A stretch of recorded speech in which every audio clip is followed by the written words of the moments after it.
Cruise lines announce a return to Alaska sailings this July, mere hours after the passage of the Alaskan Tourism Recovery Act. Let's talk about it right after this. Hey everyone, Chris here with High Seas Cruising, and welcome to today's video. If you would, before we get started, do me a favor, hit that subscribe button. It is free to do so, helps our channel grow, and allows us to continue bringing cruising content. So let's jump right on in here to the story. And Carnival Cruise Lines, Princess Cruise Lines, and Holland America have all announced July sailings to Alaska that will be departing from Seattle, Washington on one ship each. Now, this announcement did come mere hours after the Alaskan Tourism Recovery Act was announced that it had been passed in the House of Representatives.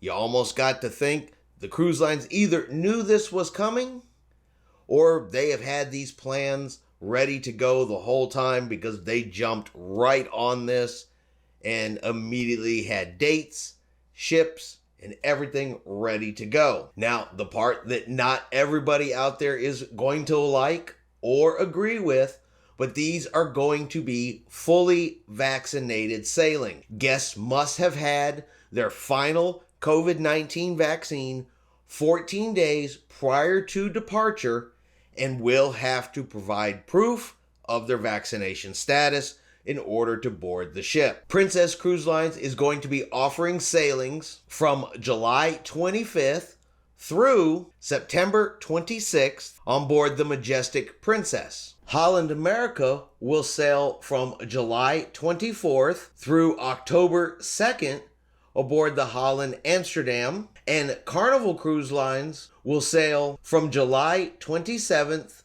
through September the 14th on board the Carnival Miracle. Now, additional details on these cruises will be made available here in the next couple of weeks on the cruise lines' websites. Guests who book on these cruises will be provided with advanced protocols prior to departure, as details are continued to be updated by the CDC. And earlier in the week, Norwegian Cruise Lines had resumed taking bookings for Alaska cruises on board the Norwegian Bliss for August and September already. So again, you kind of wonder if the cruise lines had a pretty good idea this was coming their way already. So this is great cruising news. It will still give us a partial season in Alaska this year. As we have mentioned in previous videos, Alaska is desperate to have the tourism restarted. It is a big part of their economy, and they have been without it for a year and a half now. Now, I know that the fully vaccinated cruises is going to be a hot topic with some individuals. Some people just aren't going to like it. Some people are going to love it. And this is probably being done for a couple of reasons.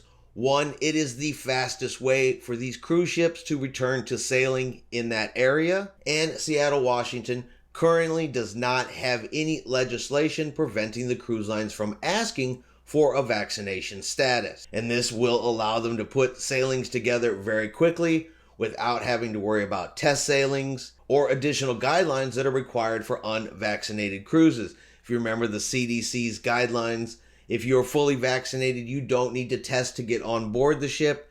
You don't need to test to get off the ship. Mask policies are relaxed on board the ship while outdoors. And excursions in the ports, you can still go off and do your own thing. They don't have to be organized by the cruise lines in that cruising bubble that would be required for unvaccinated passengers.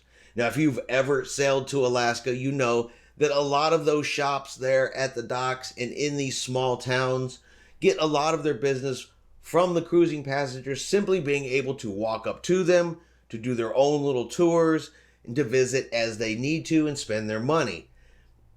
In an organized cruise bubble type excursion, they just wouldn't be able to do that, and I'm not sure how beneficial it would be to the local tourism and to the local economy. But that is just kind of my guess. At this point, the cruise lines have not said specifically why they've chosen to go fully vaccinated versus the unvaccinated test cruise route. And if they do, of course, I'll let you guys know. All right, I hope you have enjoyed this cruise news update. If you did, let's give it a thumbs up. Have yourself a great day, and we will see you out on the high seas.